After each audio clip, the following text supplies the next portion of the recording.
আর guys চলে এসেছি দুপুরে লাঞ্চ নিয়ে। চলো লাঞ্চে কি কি বানিয়েছি তোমাদের সাথে একটু শেয়ার করে দিই।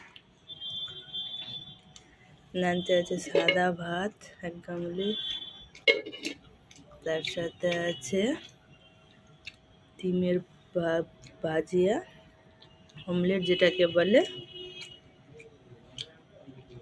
ডিমের অমলেট। তার সাথে আছে আলু বেগুন ভর্তা বড়ি দিয়ে, আর এটা আছে ডাল সিদ্ধ, বিটের তরকারি, আলু দিয়ে বিটের তরকারি লাল লাল। এটা হচ্ছে কালকের কষা মাংস, 26 জানুয়ারিতে মাংস হয়েছিল কালকে রাত্রে, কষা মাংস। আর এটা সকালবেলা টিফিনে হয়েছিল ফুলকপি মটরের শুকনো শুকনো সবজি। এই হচ্ছে আমাদের আজকে দুপুরের লাঞ্চ।